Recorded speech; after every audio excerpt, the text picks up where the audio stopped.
अस्सलाम वालेकुम दोस्तों, मैं हूं जावेद शेख और आज के इस आफ्टर इफेक्ट के एक्सप्रेशंस के ट्यूटोरियल में एक बार फिर आपकी खिदमत में हाजिर। तो आज के इस ट्यूटोरियल में मैं आपको मैथ के कुछ रूल्स बताऊंगा। तो उसके लिए सबसे पहले न्यू टेक्स्ट लेयर क्रिएट करते हैं। यहाँ पे राइट क्लिक किया, न्यू, और ये टेक्स्ट है, इसे मैं फ़िलहाल खाली ही रहने देता हूँ। और इस पर मैं जो है यहाँ से एक्सप्रेशन कंट्रोल अप्लाई करता हूँ, स्लाइडर कंट्रोल। ये अप्लाई हो गया। अब इसे मैं यहाँ से ओपन करता हूँ। ये सोर्स टेक्स्ट है और ये स्लाइडर कंट्रोल। तो सोर्स टेक्स्ट जो है उसके ऊपर अल्ट क्लिक किया और पिक विप सेलेक्ट की सीधा स्लाइडर के ऊपर। अब खाली एरिया पे क्लिक किया तो यहाँ पे देखें ये ज़ीरो आ गया। वो इसलिए क्योंकि इस वक्त स्लाइडर की वैल्यू ज़ीरो है। सोर्स टेक्स्ट में को अगर हम स्लाइडर के साथ लिंक कर देंगे तो जो स्लाइडर की वैल्यू होगी वो हमारा यहाँ पे टेक्स्ट होगा। तो अब जो है स्लाइडर कंट्रोल जो है उसके ऊपर मैं अल्ट क्लिक करता हूँ और उस पर एक्सप्रेशन डालता हूँ टाइम। तो टाइम हमारा यही होगा। आप देखें कि 1 सेकंड पे जो है एक वैल्यू बढ़ेगी। यहाँ पे देखें ना, 1 सेकंड पे मैं आता हूँ तो ये 1 आ गया। इस टेक्स्ट को मैं इस तरफ लेके आता हूँ, पर यहाँ पे देखें कि ये 1 के बाद जो है डॉट के बाद ये इतने सारे जो है नंबर्स आ गए यहाँ पे। ये आगे देखें ना, अगर हम चाहें कि सिर्फ वो पॉइंट से पहले वाली जो है वैल्यू सिर्फ वो आए, पॉइंट के बाद वाली ना आए, तो उसके लिए एक और एक्सप्रेशन है। वो एक्सप्रेशन हम यहाँ पे स्लाइडर पे लगाएंगे।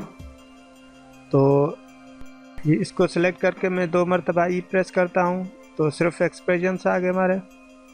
तो यहाँ पे टाइम को काट के मैं यहाँ पे लिखता हूँ मैथ, पर इसमें जो है एम जो है वो कैपिटल में होनी चाहिए। ये मैथ डॉट राउंड, और उसके बाद ब्रैकेट्स के अंदर लिख दें टाइम। अब खाली एरिया पे क्लिक करें तो अब देखें सिर्फ पॉइंट से पहले वाली वैल्यू आ गई है। ठीक है, अब ये 1 सेकंड पे एक इसका जो है वैल्यू बढ़ती जा रही है। तो अब हम मिसाल के तौर पे यहाँ पे ये जो सोर्स टेक्स्ट है हमारा, उससे हम वेरिएबल देते हैं n, यहाँ पे लिख के n और बराबर कर देते हैं। तो ये हो गया, ये जो भी एक्सप्रेशन है वो इस n के बराबर है। ठीक है, और जब हम वेरिएबल देते हैं तो लास्ट सेकंड लाइन पे आने के लिए हमें यहाँ पे सेमीकोलन लाजमी देना है। तो ये दिया, अब इंटर प्रेस किया। अब लिखते हैं हम यहाँ पे n+1।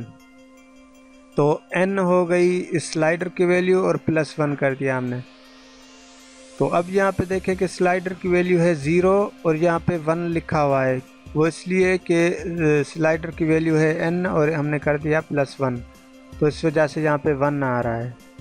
ठीक है, अब मैं यहाँ पे लिखता हूँ n+1 और आगे मैं इसे मल्टीप्लाई कर देता हूँ 10 के साथ। अब जैसे ही देखें कि अब इसकी वैल्यू ये होनी चाहिए, मिसाल के तौर पे ये 0 पर है तो यहाँ पे 0 + 1 तो 1 हो गया। तो उसे मल्टीप्लाई किया 10 के साथ तो ये 10 सही है। अब जैसे ही मैं आगे करता हूँ तो ये देखें कि ये 11, 12, 13 ये इस तरह आ रहा है। मैं चाहता हूँ कि स्टार्टिंग में ये 10 हो, फिर 1 सेकंड के बाद 20, फिर 30, फिर 40 इस तरह हो, लेकिन ये वैसे नहीं चल रहा। वो इसलिए अब यहाँ पे मैं ये जो है n+1 इन दोनों को मैं ब्रैकेट्स के अंदर डालता हूँ। ये दोनों ब्रैकेट्स में आ गए। अब देखें कि वैल्यू वैसी हो गई है, 10, 20, 30, 40, 50 अब बिल्कुल उसी तरह है। ये किस लिए हुआ? ये इसलिए कि आफ्टर इफेक्ट में जो मैथ है उसका सिस्टम ऐसा है कि सबसे पहले जो चीज़ ब्रैकेट्स के अंदर होगी तो पहले वो ये रीड करेगा एक्सप्रेशन। तो ब्रैकेट के अंदर हमने लिखा n+1, तो इसी वजह से ये पहले इसने n+1 की वैल्यू रीड की, फिर उसे मल्टीप्लाई किया 10 के साथ। तो आफ्टर इफेक्ट में सबसे पहले जो चीज़ ब्रैकेट्स के अंदर होगी वो रीड होगी, उसके बाद मल्टीप्लिकेशन हो या डिवीज़न हो उसके बाद वो चीज़ रीड होगी, और लास्ट में जो है एडिंग और सब्सट्रैक्शन जो है वो लास्ट में ये रीड करेगा।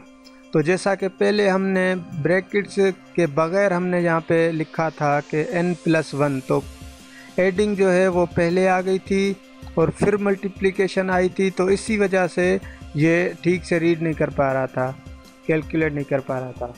तो इसीलिए जो है इसमें ये सीक्वेंस है, इसे आप याद कर दें कि सबसे पहले ब्रैकेट्स वाली चीज़ ये रीड करेगा, उसके बाद जो है मल्टीप्लिकेशन हो या डिवीज़न हो वो रीड होगी, और लास्ट में जो है प्लस या माइनस जो है वो ये रीड करेगा।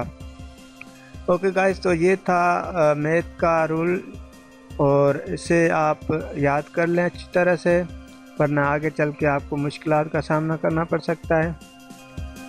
ओके गाइस, तो मिलते हैं नेक्स्ट ट्यूटोरियल में, तब तक के लिए अल्लाह हाफिज़।